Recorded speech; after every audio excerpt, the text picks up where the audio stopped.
अस्सलाम वालेकुम एंड जय हिंद दोस्तों। आज हम एक ऐसी टॉपिक पर बात करने जा रहे हैं जो पिछले कुछ समय से भारत में सुर्खियों में है। वक्फ बोर्ड और सरकार की नीतियों में उससे जुड़ी कथित गलतियां। तथ्यों के साथ समझने की कोशिश करेंगे। तो चलिए शुरू करते हैं। क्या है वक्फ बोर्ड? सरकार की नीतियां इसमें कहाँ गलत साबित हो रही हैं और इसका असर आम लोगों पर कैसे पड़ रहा है? वक्फ बोर्ड क्या है? सबसे पहले बेसिक्स से शुरू करते हैं। वक्फ एक इस्लामिक परंपरा है जिसमें कोई मुस्लिम अपनी संपत्ति को धर्मार्थ कार्यों लाइक मस्जिद, मदरसा, गरीबों की मदद के लिए दान कर देता है। भारत में इन संपत्तियों को मैनेज करने के लिए वक्फ बोर्ड बनाए गए हैं। देश में 30 से ज़्यादा वक्फ बोर्ड हैं जो अलग अलग राज्यों में काम करते हैं। अब एक चौंकाने वाला फैक्ट, सरकारी डेटा के मुताबिक वक्फ बोर्ड के पास 8.7 लाख से ज़्यादा प्रॉपर्टीज़ हैं जो 9.4 लाख एकड़ ज़मीन पर फैली हैं। यानी सेना और रेलवे के बाद वक्फ बोर्ड देश का तीसरा सबसे बड़ा ज़मीन मालिक है।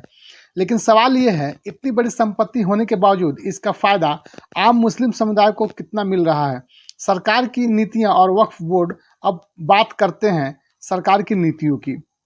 हाल ही में वक्फ संशोधन बिल 2024 लोकसभा में पेश हुआ, जिसे लेकर सरकार का कहना है कि वो वक्फ बोर्ड में पारदर्शिता और सुधार लाना चाहती है, लेकिन विपक्ष और कई संगठन इसे गलत नीति बता रहे हैं। तो आइए इसे ब्रेक डाउन करते हैं और देखते हैं कि सरकार की नीतियों में कहाँ कहाँ गलतियाँ हो रही हैं। नंबर 1, वक्फ बोर्ड में दखल अंदाजी। पहली गलती जो लोग गिनाते हैं वो है वक्फ बोर्ड की स्वायत्ता में सरकार का कथित हस्तक्षेप। नए बिल में प्रस्ताव है कि वक्फ बोर्ड में गैर मुस्लिम सदस्यों को शामिल किया जाएगा और डिस्ट्रिक्ट कलेक्टर को ये अधिकार दिया जाएगा कि वो तय करें कि कोई जमीन वक्फ की है या सरकार की।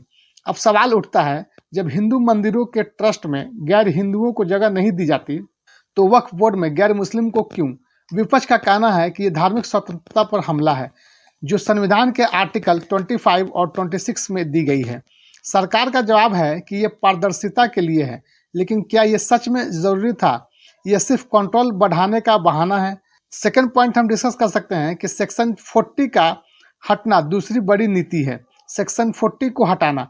पहले वक्फ बोर्ड किसी भी ज़मीन को वक्फ प्रॉपर्टी घोषित कर सकता था और उसका फैसला फाइनल होता था। अब यह अधिकार कलेक्टर को दे दिया गया है। सरकार कहती है कि इससे भ्रष्टाचार रुकेगा क्योंकि पहले इस सेक्शन का दुरुपयोग हो रहा था, लेकिन कुछ लोग कहते हैं कि इससे वक्फ बोर्ड की ताकत खत्म हो जाएगी और सरकार मनमाने तरीके से ज़मीन पर कब्जा कर सकती है। मिसाल के तौर पर दिल्ली में कई पुरानी वक्फ प्रॉपर्टीज पर सरकार ने पहले ही दावा ठोक दिया है। क्या यह नीति वक्फ की ज़मीन को बचाने के लिए है या उसे हड़पने के लिए है? थर्ड पॉइंट हम बोल सकते हैं कि भ्रष्टाचार का बहाना तीसरी गलती है जो लोग गिना रहे हैं। वो है भ्रष्टाचार को खत्म करने का वादा। सरकार कहती है कि वक्फ बोर्ड में भ्रष्टाचार बहुत है, जमीन की हेराफेरी, गलत मैनेजमेंट और पैसों का दुरुपयोग। इसमें कोई शक नहीं कि वक्फ बोर्ड में सुधार की जरूरत है, लेकिन सवाल ये है कि सरकार का तरीका सही है। अगर भ्रष्टाचार रोकना ही मकसद था तो मौजूदा कानून में छोटे मोटे बदलाव करके सख्त ऑडिट और जवाबदेही बढ़ाकर काम हो सकता था। इतना बड़ा बिल लाने की क्या जरूरत थी जिसमें बोर्ड की पूरी संरचना ही बदल दी जाएगी। और फोर्थ पॉइंट हम बोल सकते हैं कि जमीन पर नज़र। चौथी और सबसे बड़ी आलोचना, क्या सरकार की नज़र वक्फ की 9.4 लाख एकड़ जमीन पर है? कई लोग मानते हैं कि ये बिल असल में जमीन हड़पने की साजिश है।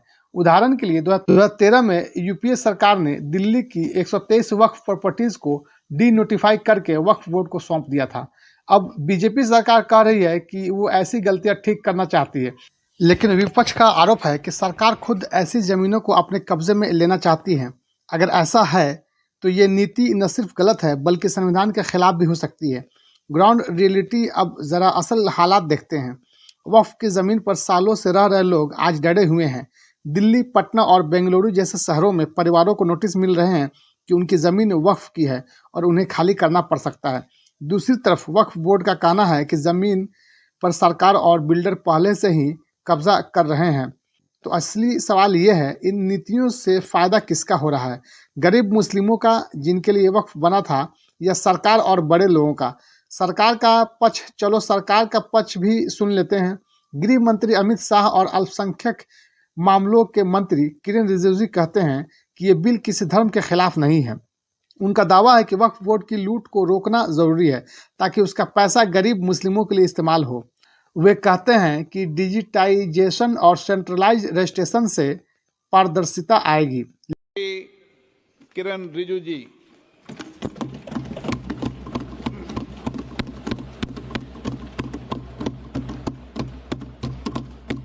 Honorable Speaker, sir, I rise to move the motion for consideration of the Waqf Amendment Bill 2025 and Mussalman Waqf Repeal Bill 2024. अध्यक्ष महोदय जी, आपने जो रूलिंग दिया है, जेपीसी के बारे में जिक्र किया है, उसी के साथ साथ जुड़ते हुए एक मिनट किरण जी, हम सबको बहुत डिटेल में जाने का भी आवश्यकता नहीं है। कमेटी के बारे में उसका जिक्र काफी हो चुके हैं, लेकिन मैं इतना कहना चाहता हूं कि जो कमेटी इस बार दोनों सदन लोकसभा राज्यसभा मिला करके ज्वाइंट कमेटी में वक्फ अमेंडमेंट बिल पे जो चर्चा हुई है, आज तक भारत के संसदीय इतिहास में इतना व्यापक रूप से चर्चा, कंसल्टेशन और समय कभी नहीं दिया है। इसलिए मैं जो ज्वाइंट कमेटी में जितने मेंबर्स दोनों सदनों के लोकसभा और राज्यसभा में जो सदस्य उस कमेटी में थे, मेरे तरफ से सरकार की ओर से मैं धन्यवाद देता हूं, अभिनंदन करना चाहता हूं। अध्यक्ष महोदय जी, कुल मिलाकर के 97,27,772 याचिकाएं ऑनलाइन, फिजिकल, मेमोरेंडम के रूप में, रिक्वेस्ट के रूप में और सुझाव के रूप में पूरे तरह से सरकार ने देखा है। वो जेपीसी के माध्यम से हो या डायरेक्ट दिया हो, हमने सब उसको देखा है। इससे बड़ा कभी भी, इससे ज्यादा संख्या में किसी भी बिल के ऊपर में लोगों का याचिकाएं नहीं आया आज तक। कुल मिलाकर के 284 डेलीगेशन ने अलग अलग समुदाय के जो स्टेक होल्डर्स है, उन्होंने कमेटी के सामने में अपने बात को रखा है, सुझाव भी दिया है। 25 स्टेट गवर्नमेंट और यूनियन टेरिटरीज का वक्फ बोर्ड्स ने अपना सबमिशन भी पेश किया गया है। इसके अतिरिक्त कई लीगल लुमिनरीज, विद्वान लोग हैं हमारे समाज में, कम्युनिटी लीडर्स हैं, अलग अलग धार्मिक संस्थाओं का प्रतिनिधि, charitable organisation, civil society, academicians, researchers, policy makers, सब ने इस कमेटी के सामने में पेशकश किया है। उसके साथ साथ मैं कहना चाहता हूं सर, आज जब मैं जो बात रखूंगा आपके सामने में, पिछली बार जब हमने ये प्रस्तुत किए थे बिल को इस सदन में, तब भी मैंने कई बातें बताई थी। आज मैं उसको नहीं दोहराते हुए कुछ बातें मैं जोड़ूंगा और मुझे अपना बात रखने के बाद सिर्फ उम्मीद ही नहीं, पूरा यकीन है कि जो लोग इस बिल को विरोध कर रहे थे, वो हृदय में भी बदलाव होगा। पॉजिटिव सोच के साथ इस बिल में सब समर्थन करेंगे, ये मैं विश्वास के साथ आगे अपना बात रखना चाहता हूं। क्योंकि मैं पॉजिटिव नोट से बात रखना चाहता हूं, तो इसलिए एक मेरे जो मन की बात है मैं कहना चाहता हूं, तो इससे अच्छा संदेश जाए। किसी के बात कोई, अध्यक्ष महोदय, किसी की बात कोई बदगुमान ना समझे, इस जमीन का दर्द कभी आसमान ना समझेगा। ये मैं दिल से कह रहा हूं, क्योंकि अच्छा सोच के साथ, बड़ा दिल के साथ, खुले मन से मैं ये प्रस्ताव आपके सामने में पेश कर रहा हूं। उसके साथ साथ मैं कहना चाहता हूं सर, आज जब मैं जो बात रखूंगा आपके सामने में, पिछली बार जब हमने ये प्रस्तुत किए थे बिल को इस सदन में, तब भी मैंने कई बातें बताई थी।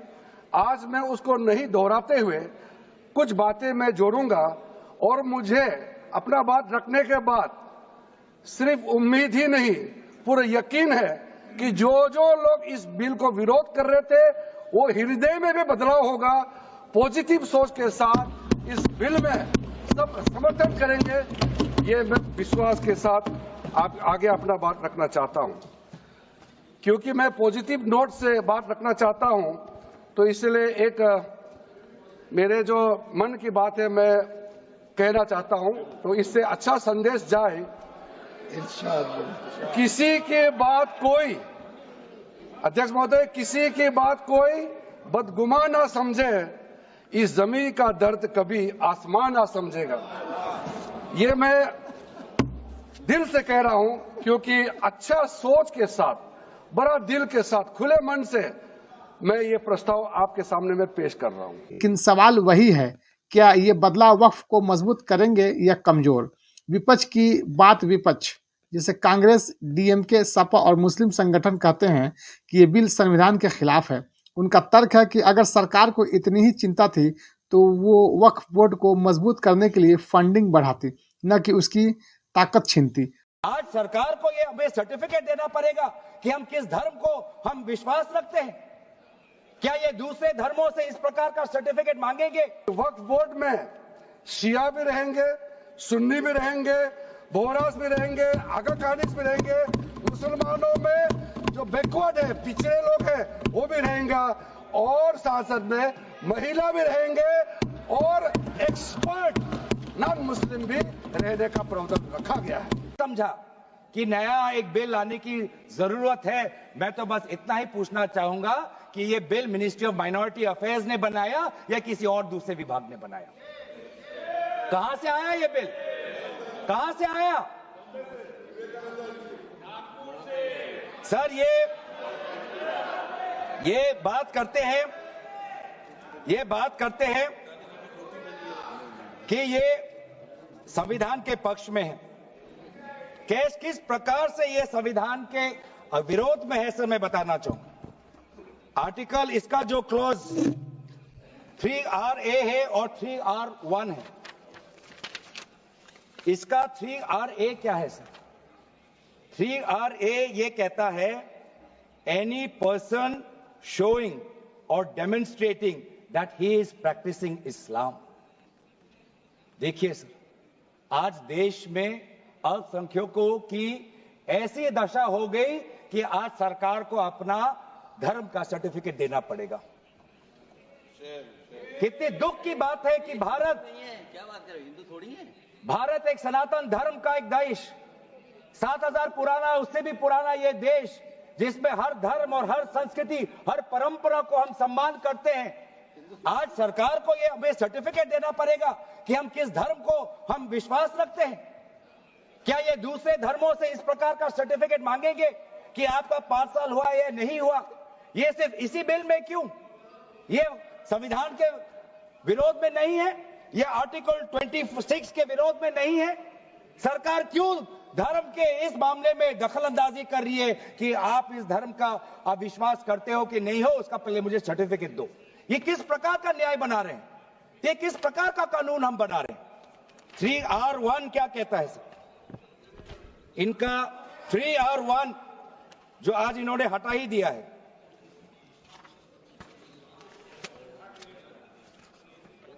(3R1) कहता है,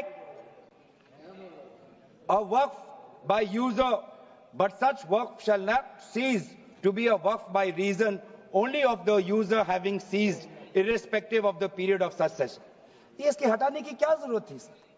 ये हमारा बार बार विभिन्न जजमेंट के द्वारा ये पूरा वक्फ बाय यूजर और इसके बारे में विभिन्न जजमेंट आए सर। दिस एक जजमेंट पढ़ना चाहूंगा। M Siddique, Ram Janmabhoomi, Muslim law does not require an express declaration of a waqf in every case. The dedication resulting in a waqf may also be reasonably inferred from the facts and circumstances of a case or from the conduct of the waqif.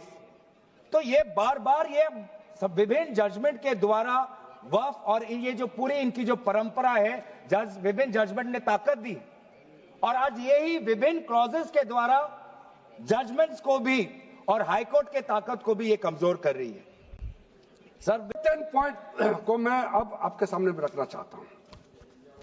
ये जो हमने एक definition में जो बदलाव लाया है, इस डेफिनेशन में बदलाव का सबसे बड़ा मतलब यह है कि मुसलमानों में भी जो वक्फ के अंदर में अपना प्रॉपर्टी, वक्फ प्रॉपर्टी इस वक्फ बोर्ड के प्रावधान से गवर्न करना चाहते हैं, मोस्ट वेलकम है।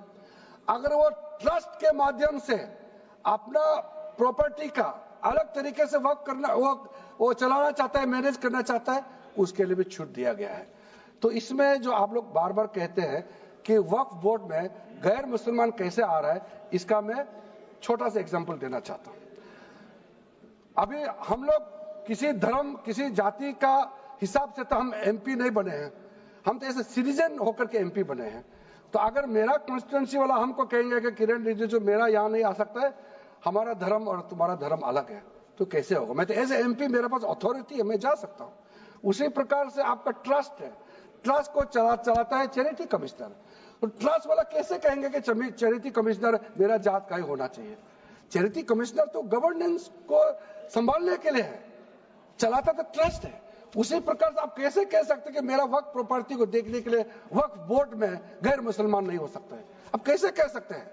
ये तर्क आप थोड़ा गहराई से सोचिए, क्योंकि ये बार बार कहा गया है, मैं नाम नहीं लूंगा, वो बाद में तो बोलेंगे हमारे कुछ लोग हैं कि मुस्लिम का अफेयर्स में नॉन मुस्लिम क्यों आ रहा है।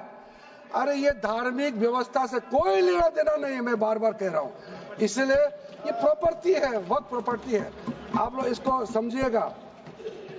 उसके बाद सर, ये जो हमने जो 2013 के बाद कुछ बदलाव जो किए हैं वक्फ बाय यूजर में, कुछ लोग ने शंकाएं।